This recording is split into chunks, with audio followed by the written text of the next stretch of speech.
Welcome everyone to Partner Up with Amy Carroll. As a communication coach, trainer, speaker, and author, I'm delighted to be your host and excited to bring you insights and ideas to help you solve your communication conundrums. This is my 40th episode of Partner Up with Amy Carroll.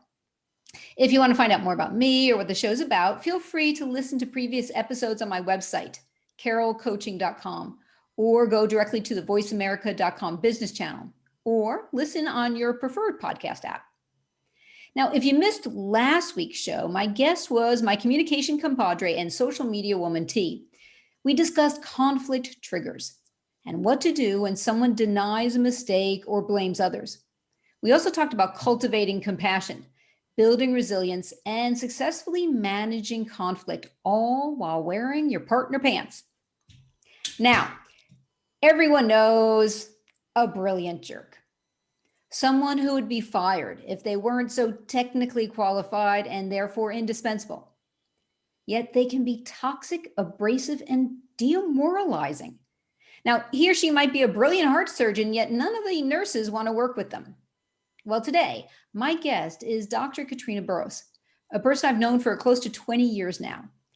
Katrina is one of the world's leading experts on international leadership. She's a master certified coach and facilitates a mastermind for CEOs of international companies. Katrina is the author of 3 books, Abrasive Leaders, Global Nomadic Leaders, and her most recent one, Managing Brilliant Jerks. A few of her clients include Nestle, Novartis, United Nations organizations, and she's especially skilled at helping managers and leaders succeed in new assignments. Katrina, welcome. Thank you, Amy. What a pleasure to be on your show. Yeah, I'm delighted. And I was so happy. It was actually thanks to this show that you and I reconnected. That's right. So well done for reaching out because, you've always been a very special person in my heart because I connect you with starting my career. In fact, I remember after getting to know each other for a couple of years, we were in the mountains, we had gone for a walk, and you turned to me and you said, Amy, we should present together someday. And I remember being shocked. And I think I even sort of playfully punched you in the shoulder, like, you got to be crazy. And to think back, that was maybe 18, 19 years ago, and where we both are today, it's kind of cool. Yes, I remember meeting you at a party and you were talking to me and I whispered to my neighbor, she's really dynamic. My, she'll go a long way. And yes, you have. Well, and all right, we'll keep the love fest going a little bit longer. The very first look I had at you, you opened the door to your home and you were wearing an apple green suit, my favorite color in the whole world. And yeah, it was pretty much then that I knew that we were likely to be destined to be connected. Well, and today, look at you. You have a light green jacket and your book. So that's right. Good for you. Good for you. Hey, Katrina, I want to jump in because we've got a lot to talk about today. And listeners, I'm going to be talking to Katrina about her experience and her ability to transform brilliant jerks into inspiring leaders. So, Katrina, I want to start with let's go with the definition. How do you define what you mean by a brilliant jerk? So that's good to define first. First of all, I would say they're motivated, at least the brilliant jerks, and how I define them as they're motivated to have exceptional results. And at all costs. That's the problem. It's at all costs. But they're very skilled, like you mentioned in the introduction. They might be fabulous surgeons and attract a lot of people to the hospital, but no nurse wants to work with them because they're toxic, they're demoralizing, and people lose their concentration around them. And they've noticed that bad behavior does provoke that. So it's, look, we can, and to define it a little further, we can all be toxic at times. Right. What's the difference between a brilliant jerk is that it's continual. It's constant. It can be at one time they're charming and then the next minute they're abrasive. That So they keep you confused. But on general, it's something that gets into your system and demoralizes you. I'll further explain that. The other Okay. thing is they cause distress and hardship. I'll give you Mm. another example. One of my clients, Peter, was really part of the executive committee of a multinational. So not a beginner. And Right. yet he called me and said, look, Katrina, you know the CEO of this multinational. Yes. Well, I don't know what's happening to me. I was asked to speak at the convention every year because they consider me a good speaker. Mm-hmm. But now I'm stuttering. I don't know what I'm saying. People say I'm not concentrated, and I have eczema all over my legs. So that's the distress that they can cause, not Right. only at juniors, but seniors.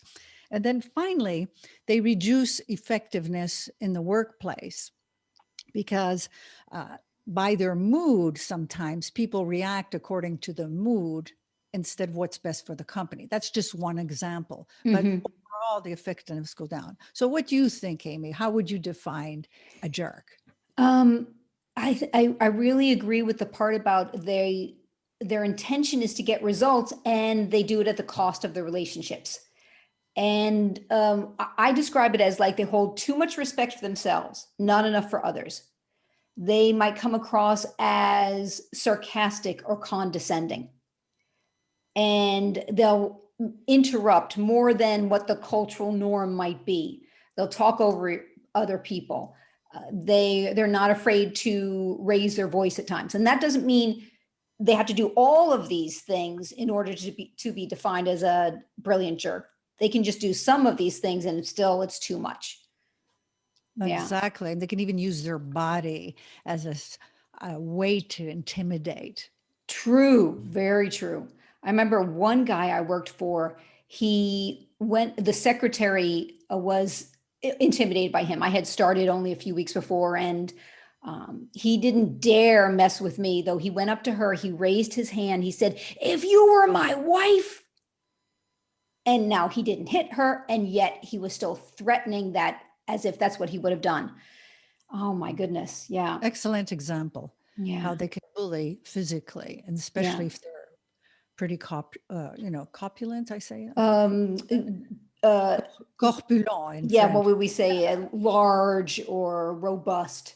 Yeah, Yeah, right, yeah. right.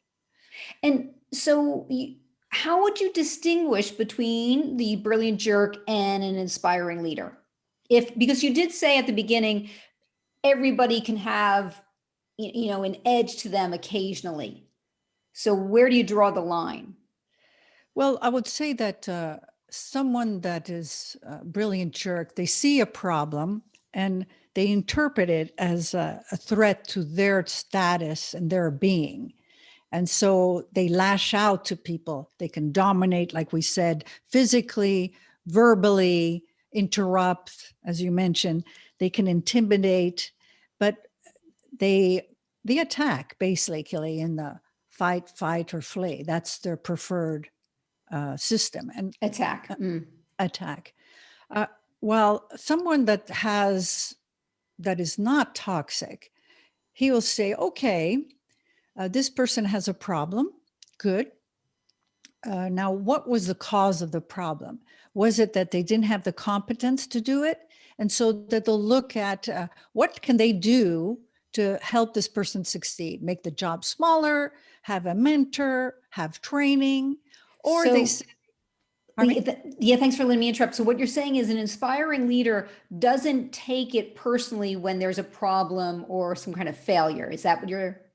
Yes, they don't see it as an attack to their status or to their results because uh, they separate themselves from that person. You know, at 2 years old, you're just starting to separate from your parents, and so they try to get their own identity. Well, maybe I shouldn't go there because I'm not a psychologist, but let's say just to help clarify is that the results of somebody else that they gave the job to, they don't distinguish between they don't distinguish between their failure and their own failure.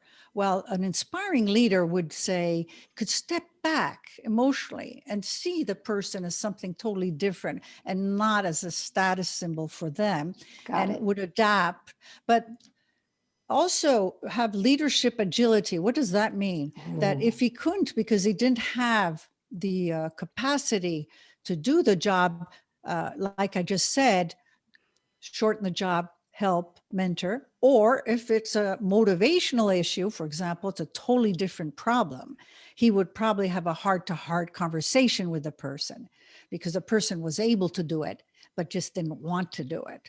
So he would adapt his leadership. So let me ask a little bit more about this inspiring leader. Let's imagine the inspiring leader is in the worst case scenario where they're really upset with some kind of issue or problem. So, because what you're describing is someone who's got strong boundaries, they're healthy, they have a high level of emotional intelligence.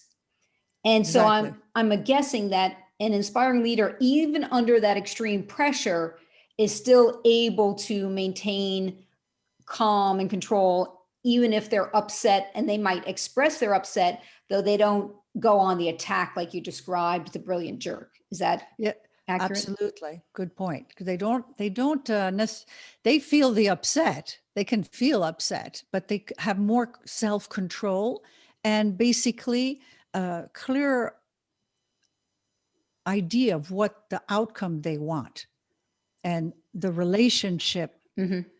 them with the person they're talking to and what they need to do to get the outcome. So they put the relationship on a higher platform than not just the results. Yes.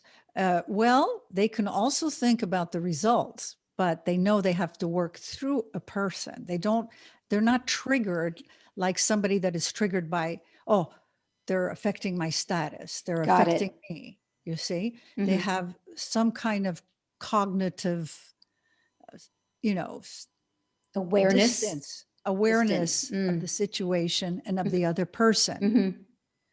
So, Katrina, I'm imagining as people are listening to this conversation, they're probably either in the process of assessing their own bosses, their colleagues, or maybe if they're really brave themselves. So, tell me, and I don't know if you have a checklist or anything. If someone's listening right now and says, "Oh, well, sometimes I do get a little bit snippy, and I get angry, and I might go on the attack, though it's not very often." Is it safe to say that they might be showing some brilliant jerk tendencies that they need to pay attention to? Absolutely. Mm-hmm. So I'm working with extremes sometimes that are very brilliant, that hate to not be perfect. Uh-huh. And so basically, that's, I work with that. But you also, with your wonderful book, The Ego Tango, you also distinguish between the prey and the predator Mm. and try to get into a partnership. So I'd Yeah. like you to comment about that relationship that you can create when the difference between an abrasive leader and someone that partners. Well, it's cool because a lot of people have a misunderstanding. They assume being partner and that is that sweet spot where I'm holding high respect for myself and for the other. So the person I'm coaching, and they're not slipping into predator, which is your abrasive jerk, and they're not going to prey, which is submissive. When they understand, you mean, Amy, I can have difficult conversations and still be partner. I can set limits with people and still be partner. I can fire somebody if I have to and still be partner. Yes. So to me, there's no limitation of partner. And it's exactly what you're saying. It's the inspiring leader because they're holding the relationship in high regard and knowing that when they do that, that will derive the results. So it's a long-term investment in the Excellent. relationship. I totally agree. And I Mhm. would say that the brilliant jerk sometimes is not always a predator, sometimes can Oh, be a prey. For example, I've seen that if they respect their boss, they oh, can go into submission. correct. And it's like almost, this is my father and I'll do anything he Yes, wants. correct. And then turn around and be a predator to their employees or their Correct. teammates. So it's confusing sometimes for the employees because here he's so difficult with his employees, but at the same time, Yeah. almost submissive. Yeah. And the problem is that a lot of these are brilliant jerks. If they're more brilliant than their boss, I mean, sometimes they are, Right. uh, they will be a predator to their boss and go up and try to skip up and go to the next Mm-hmm. hierarchical level. Mm. So Yeah, you're it's right. good. That flip-flopping can happen a lot. Yes, with a Yeah. brilliant jerk. Yeah. Yeah. I see it a lot where sometimes people will be, well, I'm going to give an example, though. I'm not sure if this fits in with brilliant jerks. I'll work with clients who are prey at work and predator at home. What you described is they go prey with their senior management and then predator with the people below them, which is just a classic example, of power and status. Yes. And I know of a client that was a predator at the office and totally a prey with his wife. Yeah, Totally. yeah, Yeah. yeah, Absolutely. yeah. That flip flopping. Oh my goodness. So Yes. here's what I want to know now: is how do you persuade a brilliant jerk to accept coaching? Oh, that's a very delicate. I hope I can give all the details in just a short time. I think there's two things. First of all, usually I'm called in by the corporation or by the boss of this brilliant jerk or by the board member that we have a CEO that's, serial killer, as they so call, or, the dinosaur, the triosauros or whatever. Anyway, and so they call me in and of course complain. HR even more so complains. And so they bring me in to work with this fellow. And I always ask them, have you talked to him about it? Always before, because I think as coaches, we are here to facilitate change and transformation, have a higher insight for our clients, but then we leave. So we're a catalyst, but we're not supposed to take the position of the management. Right. So I always ask the management to speak to the brilliant jerk and complain. If it is complaining about the behavior, what the expectations are, what they disapprove of, what they like as well. Mm-hmm. Because usually, if they don't like anything about him, he's not going to stay long in the company, or Right. she is not going to take long in the company. So then I come in. So I come in, and they already know why. I think that's Okay. important. Yeah, that's huge. Yeah, You do not want them to be surprised. no. And then I think you got to be really careful not to report back Yep. because you weren't there to hear it. So it's Mm. only hearsay. Mm-hmm. So I'll ask them maybe why they think I'm there. Do they know? And then sometimes I'll find out that it wasn't very clear why. Yes. So I'll have them then I'll know how well they were communicated to too. Mm-hmm. That's so I can always go back and say clarify. But let's say, okay, the person has been told that they need to increase their behavior. I'll ask them what they think. Oh, but I'm not here to hold hands. I got this transformation, and really, what do they expect? Uh, I have the best results here. My boss, I do better than him, etc. I said, okay, yes, you. I heard that you're very whatever they are good at. Right. And I said, with those rumors that are probably not serving your career, would you be interested in finding out? So And who do you respect in the company?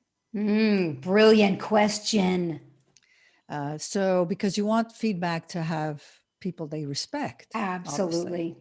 So then I'll ask, okay, would you want me to do some research work? I'm a PhD. I do qualitative research all the time.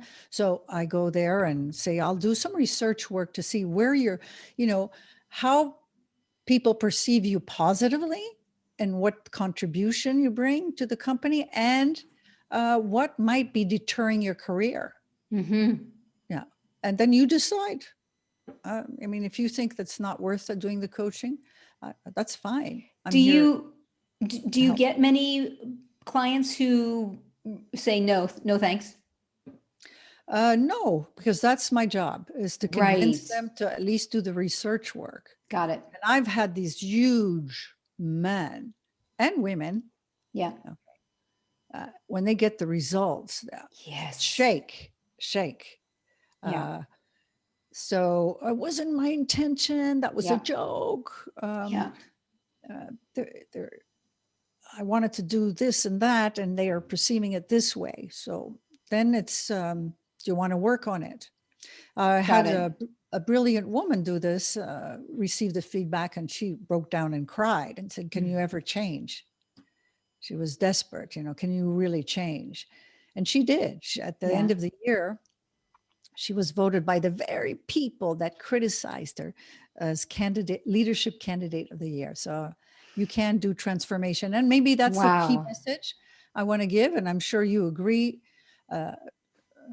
Amy, is that, these brilliant jerks have had experiences in the past that make them, over evaluate maybe results at the detriment of any type of relationship. Yes, So I think they deserve a chance to for get sure. insight and transformation. And I have met so many people in my life who I meet them like, ooh, they're showing up as a predator. And I explain the model. And then I just, out of curiosity, like, kind of stay open. So do you think you go more predator, more prey under pressure? They said, oh my God, I'm so prey. I'm like, okay. And so tell me if you use this tool. One of my most effective tools is video camera. Oh, I, really? oh yeah, Mhm. I'll have them doing a role play, and they're in a situation where they're upset, and of course they're being, a jerk and aggressive and intimidating, and then they go and they watch the video, and then they come back and they say, okay, yeah, I get it. Good. So there is often a huge gap between how they think they're coming across and how they're actually coming across. So for me, I hold that as you know, a positive intent for that coachee. What a wonderful idea. Great. I don't use it. I think I might try. Yeah, you should. Yeah, you Okay. should. Yeah. Yeah. So So before we go to break, did you want to say something else before about that? Or no, let's wait after break. Yeah. okay. Well, I do want to ask you this other question. We have a couple of minutes, so you can finish that question, or you can answer this next one, which is, what killer mistakes have you done when trying to convince these brilliant jerks to be coached? Oh, I think there's quite a few, and I can't say it in 4 minutes. I made a Okay. lot of mistakes. But let me give you one if we have. Okay. Good. I just mentioned it in the prior example. Don't argue on facts if you weren't the witness of it. Right. So that's because you weren't, that's hearsay you're doing. You're Mm-hmm. coming in as an exterior person. So this is rumors. This is what's going around. This is what we hear, but always stay very neutral Mm. because you're trying to assess the organization and the person. Mm-hmm. Got it. Did I do that in short enough That time? was we even have time for even one more. And I'm Okay. curious to know, what are the costs? And this one, maybe we begin and we pause for the break, though. I'd love to hear and talk more about some of the costs of a brilliant jerk within an organization. Well, just to go back to the one I mentioned, this person of executive committee of this multinational that was completely couldn't even speak, even though he was the speaker of the year every year. Right. And he couldn't concentrate on what he had to do. So it's like a downward spiral.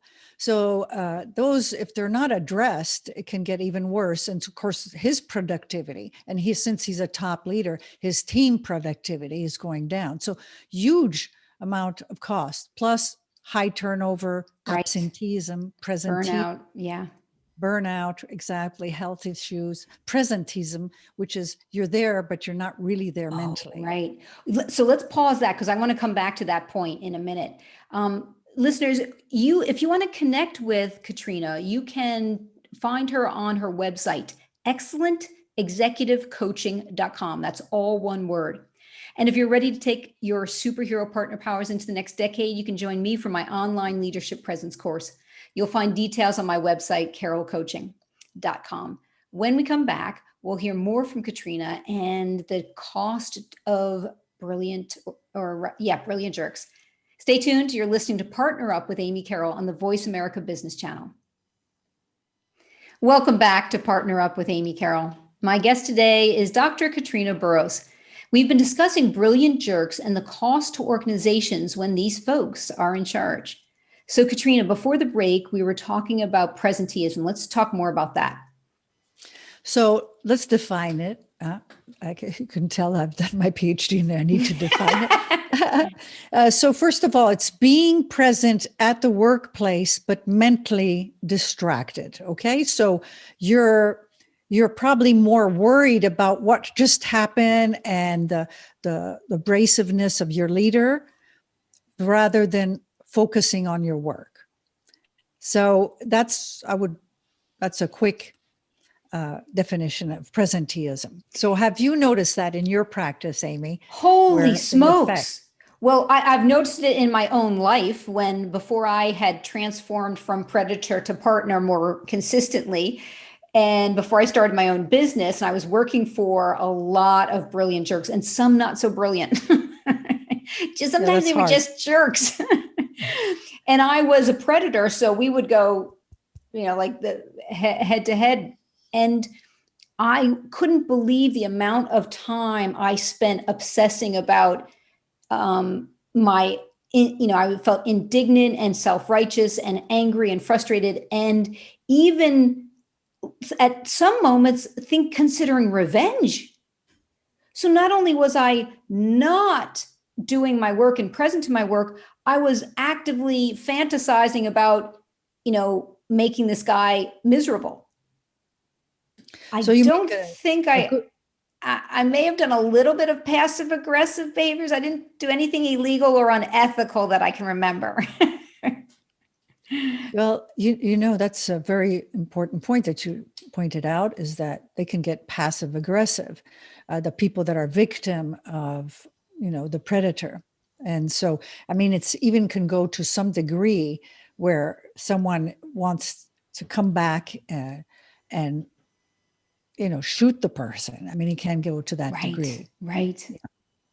Right. So presenteeism, passive aggressiveness of the person's feeling it, but there's also, those are probably corporate costs, the higher turnover, health issues. Right. Then there's, to name a few, but there's also on the team. See, what a lot of abrasive leaders, what they do, they isolate someone and they attack him, and it intimidates so much the other team members that they don't vocalize the issues, the problems. Yeah. So what happens is that the issues don't surface for the leader to take care of it. So there's one urgency after the other. It only becomes when it's urgent that the leader finds out about the situation. Yeah.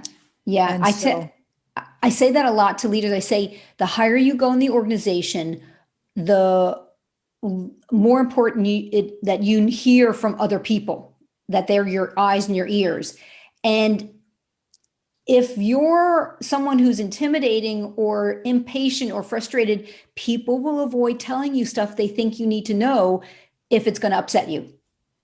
So I'll give you another example. Oh, yes. One of my clients, she's a woman, brilliant. Oh my God, so sharp. But interpersonally blind. Mm. And after the research work that I did, there was people that said she's a bad communicator.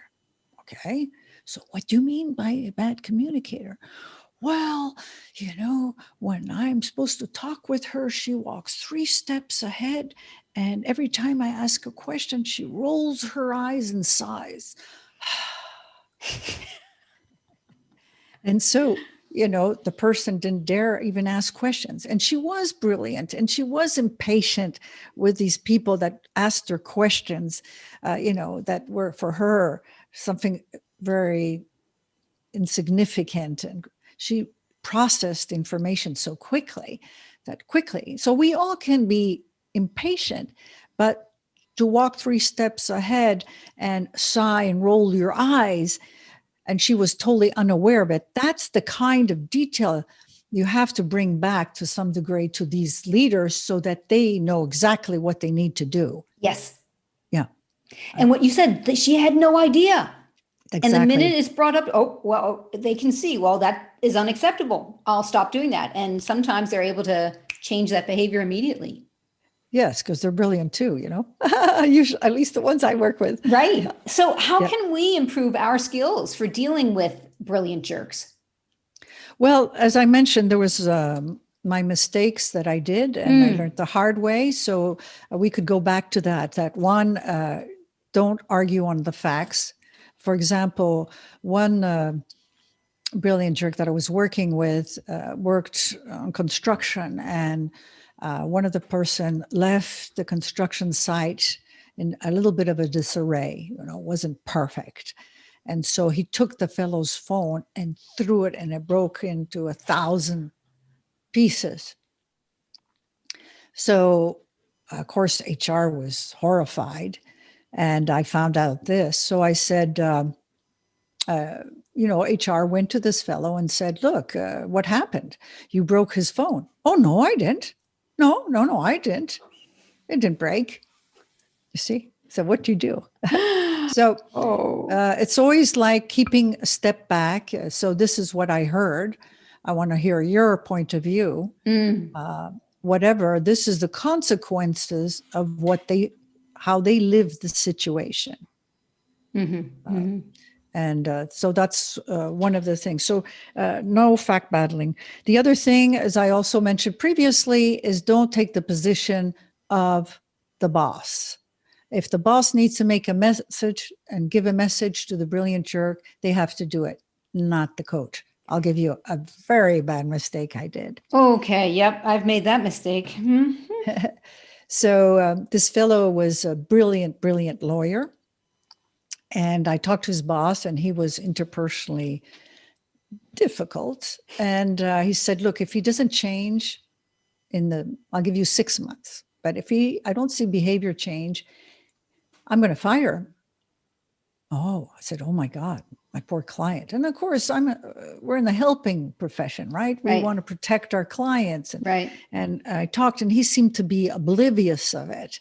And so finally I said, there probably is a chance that you're going to be fired if you don't change your behavior. Okay, I was honest. Oh, mistake. That company purchased another company, and as he was a brilliant lawyer, well, they promoted him.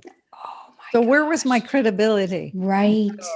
So if he feels, and that he'll only give him 6 months or let him go, let the management give that information, facilitate it, but don't say it. Yep. So that's another one. Also, the 360-degree report. I don't think that works with brilliant jerks. I don't think it's detailed enough.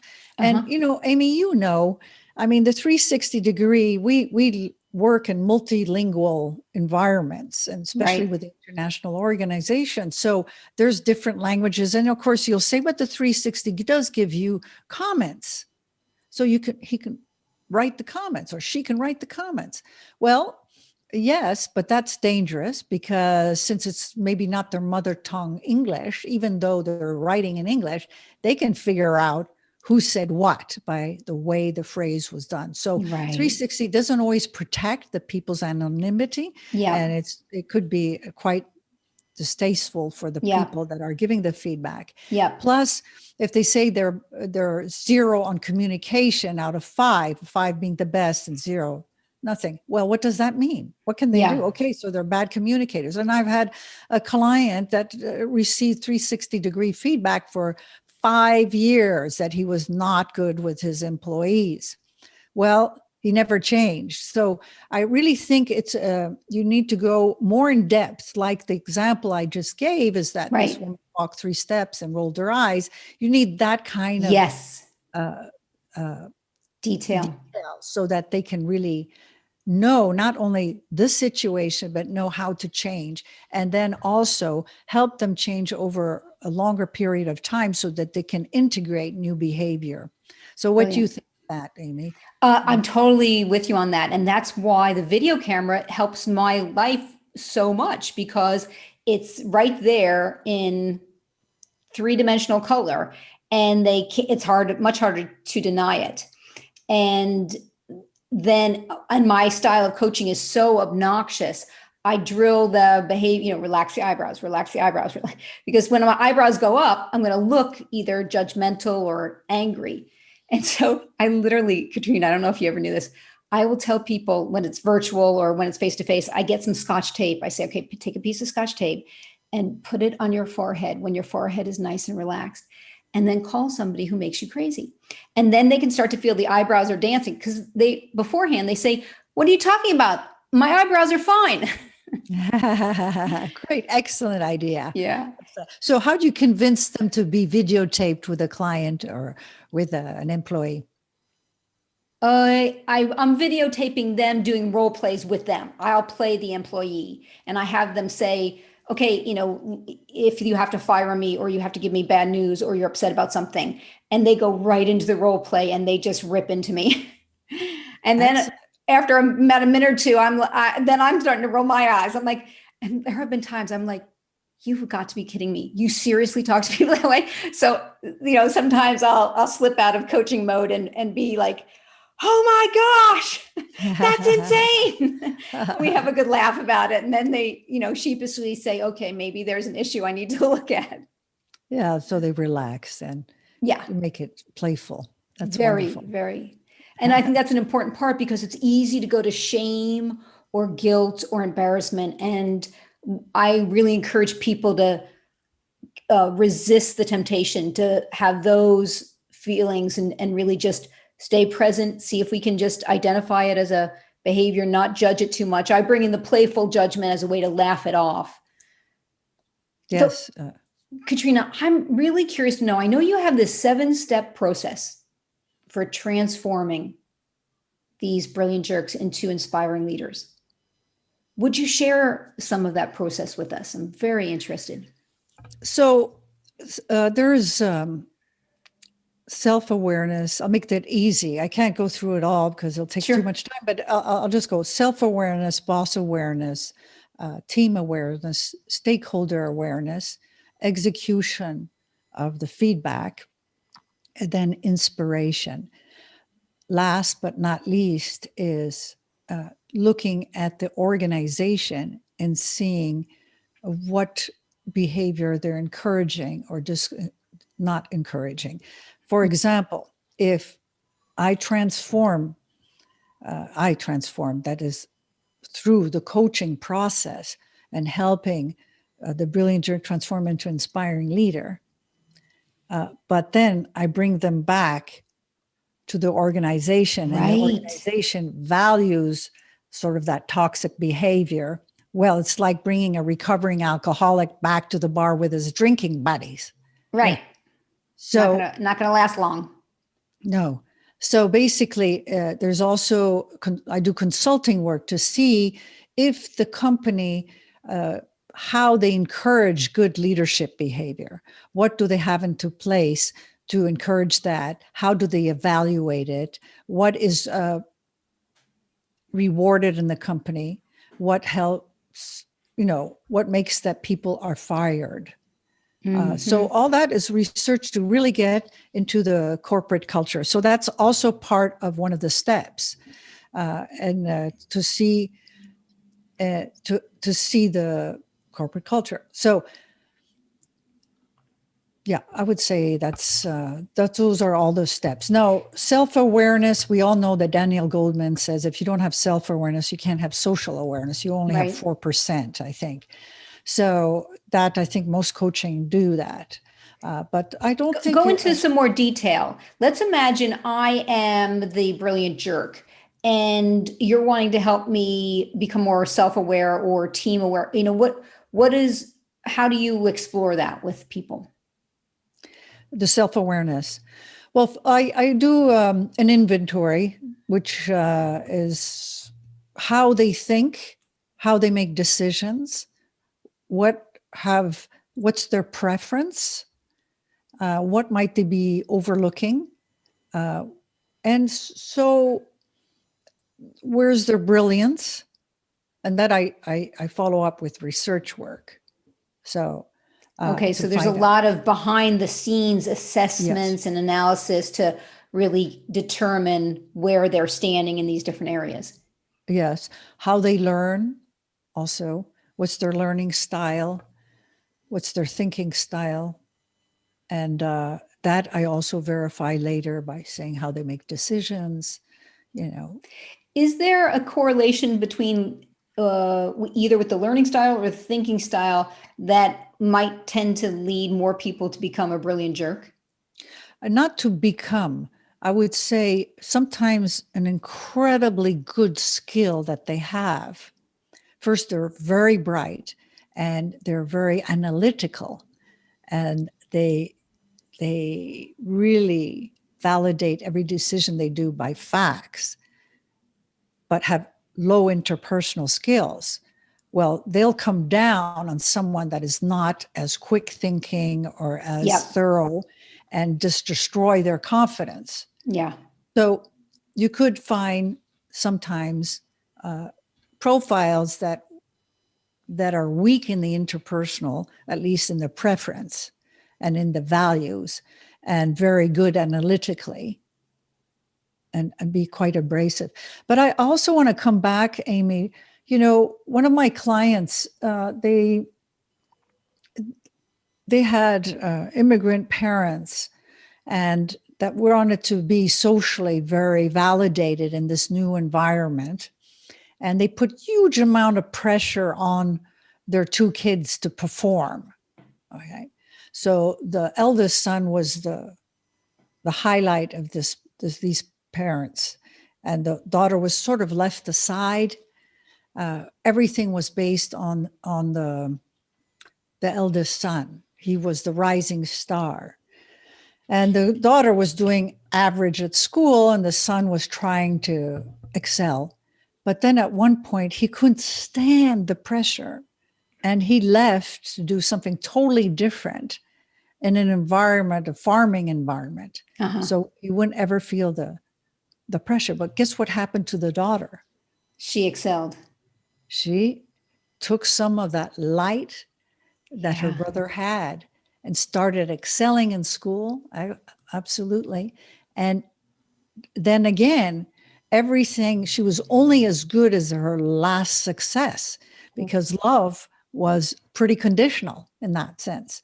So I like also to have some empathy with some of these leaders that are very smart.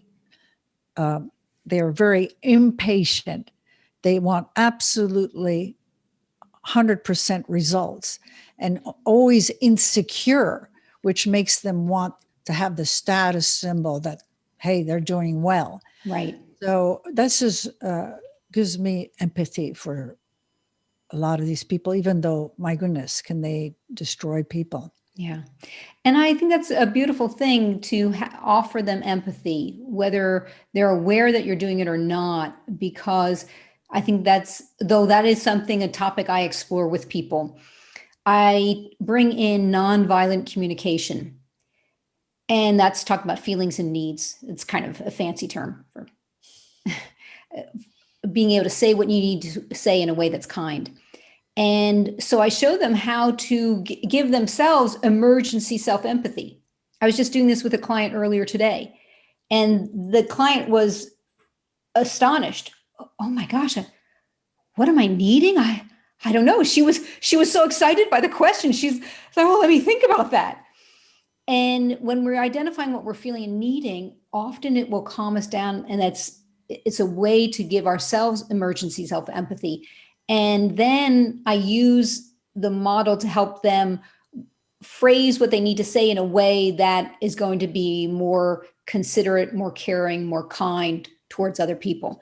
So I'll give them very concrete tools to use, and it will feel sometimes like they're speaking a different language or wearing a suit that doesn't fit, because they're learning a new skill. So what you're doing is wonderful, because you're developing their self-awareness of what their needs are, having empathy, being kind with themselves, and not have this huge pressure on them to perform. And then you're giving them tools of how to develop their interpersonal skills. So, and giving them a chance to transform, to have better relationships, whether it be at work or in their family and everything. Yeah. And something you said a second ago, I wanted to comment on about showing them how to have empathy. Oh, because like you've been saying, they're usually perfectionists. And as hard as they are on other people, sometimes they're as hard or harder on themselves. Absolutely. And sometimes it might be impossible for them to be kinder to other people before they can learn to be kinder to themselves. Yeah. Very cool. So that self-awareness, that they're hard on themselves and that they're triggered when they're insecure that they won't succeed, is very important as a step to be more interpersonally savvy and forgiving. And forgiving, they have to forgive themselves too to help forgive others. Yeah. Yes, right. Right. Listen, before we start to move into the wrap up, Katrina, I want to give you a minute or two to share anything else you want to share, or if you want to go into more detail about what organizations can do to put into place to encourage the good leadership behavior. It's a free for all. You share whatever is on your mind. Oh, that's sweet of you, Amy. Well, first of all, if people want to learn more about what they can do in the organization, that a lot of it we didn't have time to cover, on my website, excellentexecutivecoaching.com, there's an article, the 7 mistakes that CEOs do. The 7 mistakes that CEOs do. Yeah, I think that's exactly the title on my website, and it'll give all the different things you can do and implement in an organization to encourage good behavior. There's also an exercise, how to develop your EQ, and there's tips on how to encourage and discourage abrasive behavior and encourage good behavior. So these are complimentary articles on my website. And if you love coaching like Amy and I do this, I sponsor it just freely, no advertisement, on my podcast called Excellent Executive Coaching Podcast. And it's really to develop that type of leadership, to help interpersonal relationships and yet have results. So then also to develop your coaching career. So Excellent Executive Coaching Podcast. Wonderful. Thank you for that, Katrina. So as we start to wrap up, what is one call for action that you have for listeners? If they want to have a good time, a good story, but very helpful, they can read my book. Oh, yes. Yeah. There we go. Managing Brilliant Jerks. Yes. It's easy reading, but it's all taken from specific cases. So, great. That makes it very juicy. So real life cases. Yeah. All right. And yet, what not to do and what to do and all that. So wonderful. And you can have it on Amazon. Okay, good. So for me, I guess my call for action is just to reiterate, really check out Katrina's website, Excellent Executive Coaching. That's all one word.com. And it was fun because I got to be on your podcast a couple of years ago. Yeah, that's right. It was more than a couple of years ago, about 6-7 years ago, I guess it was. I started in 2013, so it must have been 2013 or 14. Wow. All right. Long time ago. And listeners, my second call for action is to send me your communication conundrums, clashes, challenges, mishaps, blunders, and successes. You can send those via email or social media. I'll read them and discuss them on future shows and make suggestions. And my email address is amy@carrollcoaching.com. That's 2 R's and 2 L's. And also, something else, if you listeners, if you want to also connect with Katrina, you can also do so on her LinkedIn, Facebook, and Twitter. Katrina's first name, family name is Burrus, Katrina Burrus. Now, be sure to switch on, tune in, listen up, and be inspired next week when I'm going to be speaking with Dr. Marianne Schmidt-Mass, who is a professor of organizational behavior. And she's one of the 50 most influential living psychologists. Isn't that cool? Yeah, that is. And she does research, let me say this differently. Research indicates the most important factor of satisfaction at work, and this is no surprise based on what Katrina and I have been talking about, is the quality of the relationship with the superior. So join me next week in this rich this conversation with Marianne. We're going to be discussing how to protect against overusing one's power in order to become a leader worthy of following. And if you're game for more, I'm going to be hopping over to Facebook Live 5 minutes past the hour for a short chat from today's call. Feel free to connect with me on my social media channels, Amy Carroll Coaching. Thank you, Katrina. It's been a wonderful conversation. Thank you, Amy. It's always a pleasure to talk with you. All the more so since we're peers and we have the same passion. It's so true. And thank you, listeners. You've been listening to Partner Up with Amy Carroll on the Voice America Business Channel. Happy partnering, everyone.